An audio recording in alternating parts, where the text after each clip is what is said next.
Masih di Sapa Indonesia Malam, langsung saja kita sapa bakal calon gubernur Jawa Timur, Khofifah Indar Parawansa. Bu Khofifah, selamat malam. Ya, malam Mbak Priska. Ya. Kalau kita lihat Jawa Timur ini ada 3 Serikandi yang akan bertarung. Bu Khofifah sebagai petahana, apa yang dilakukan strateginya untuk mempertahankan kursi Jatim 1? Pada dasarnya kita tidak membedakan apakah kontestasi itu diikuti oleh perempuan-perempuan atau perempuan dan laki-laki. Saya rasa posisinya harus dibangun pada kesetaraan persepsi di antara kita semua.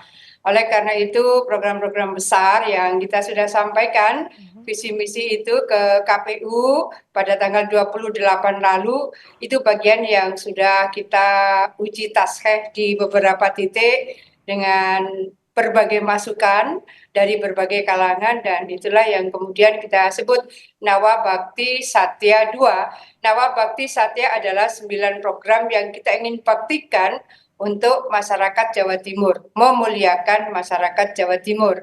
Ada beberapa penajaman memang, jadi ada ini oleh KPU sebetulnya sesuatu yang tidak bisa kita terangkan secara detail, tapi intinya bahwa di Nawa Bakti Satya 2 adalah program yang kita ingin baktikan untuk memuliakan masyarakat Jawa Timur. Besarannya misalnya pendidikan, kesehatan, kita ingin melakukan penajaman. Kemudian untuk membangun harmonious partnership, kita ingin melakukan penajaman dengan lebih meluaskan kembali.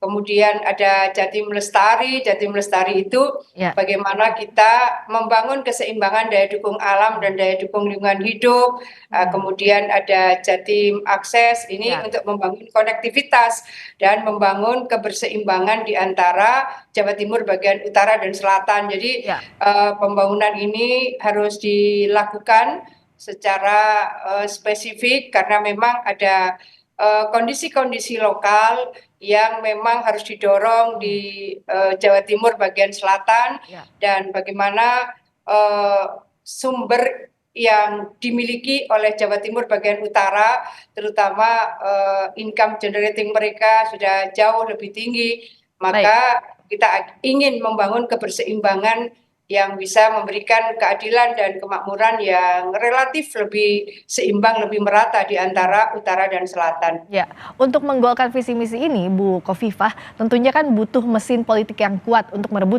Jatim 1. Nah, sejauh ini Bu Khofifah diusung oleh koalisi paling besar partai politiknya dan juga menyandang status petahana. Apakah Bu Khofifah merasa ini akan jadi pertarungan yang lebih mudah untuk Bu Khofifah atau tetap waspada? Password saya dengan semua tim dari awal selalu saya sampaikan, passwordnya adalah waspada, kerja keras, lahir batin, Mbak Priska. Ya. Oke, dan termasuk kalau kita lihat Bu Khofifah, kan ada daerah Mataraman, ada juga Arek, Tapal Kuda 2018 kemarin pertarungan paling besarnya di Mataraman.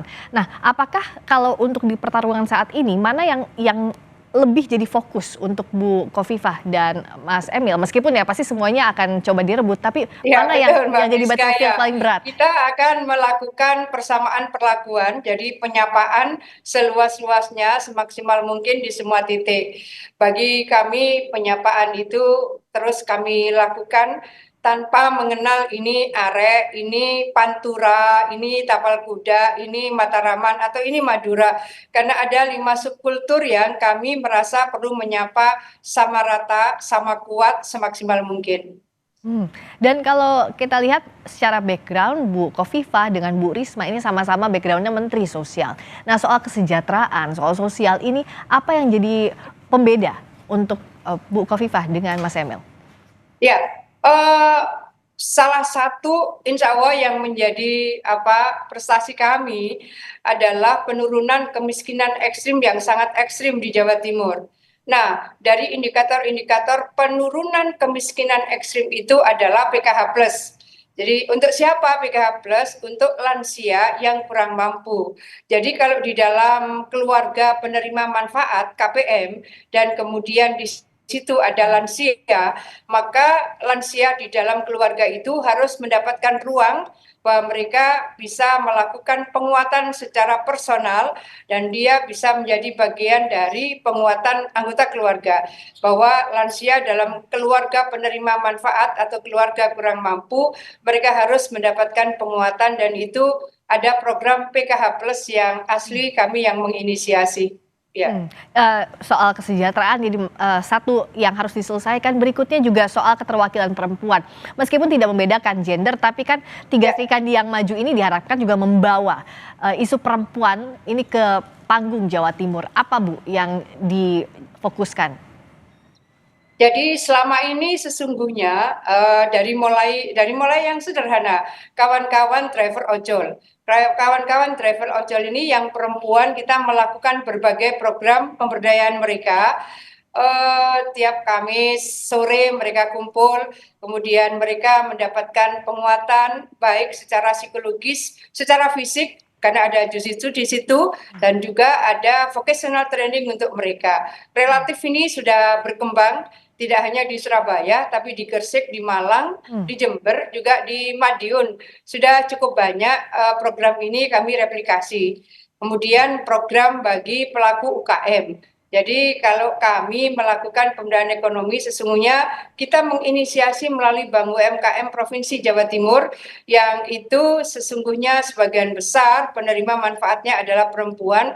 Ini program Kukesra, kredit usaha sejahtera dari Pemprov Jawa Timur yang maksimal mereka bisa mengakses 50 juta tanpa kolateral dengan mereka menyampaikan, artinya dari keuntungan mereka itu mereka memberikan insentif paling besar 3%. Jadi per tahun 3% per tahun. Jadi ini sesungguhnya memudahkan mereka untuk mengakses karena tanpa kolateral dan kami berharap bahwa ini salah satu cara untuk membebaskan mereka dari jeratan rente. Jadi ada program-program yang secara spesifik memang kita lakukan, terutama untuk perempuan pelaku UMKM di Jawa Timur. Ya, Bu Kofifa, apa PR yang masih harus dibenahi dan terakhir bagaimana juga meyakinkan warga Jawa Timur? Ya, insya Allah kami selama 5 tahun melakukan berbagai program untuk perluasan kesejahteraan masyarakat, penurunan kemiskinan, peningkatan kualitas SDM di Jawa Timur, dari berbagai prestasi SMA di Jawa Timur yang sudah bisa diterima di perguruan tinggi dengan dan tanpa tes 5 tahun berturut-turut selalu tertinggi. Ini akan menjadi modal kita untuk menyiapkan SDM berkualitas yang kita persembahkan untuk Indonesia Emas 2045. Sangat sering saya menyampaikan bahwa 2045 harus kita jemput dengan SDM yang berkualitas dan itu artinya bahwa VVIP kita adalah anak-anak SMA, VVIP kita adalah anak-anak yang mahasiswa yang baru memasuki masa penerimaan mahasiswa baru. Saya menyebut mereka VVIP, very very important person, karena mereka lah yang harus kita bangun tidak hanya academic achievement-nya, tapi juga integritas dan karakter sebagai warga bangsa yang baik. Baik, terima kasih Bu Kofifa Indar Parawansa. Sebelumnya di sesi sebelumnya ada juga Lulu Nur Hamidah dan kami mengundang Tri Risma hari ini tapi belum bersedia hadir. Terima kasih sekali lagi Bu Kofifa Indar Parawansa telah bergabung di Sapa Indonesia Malam.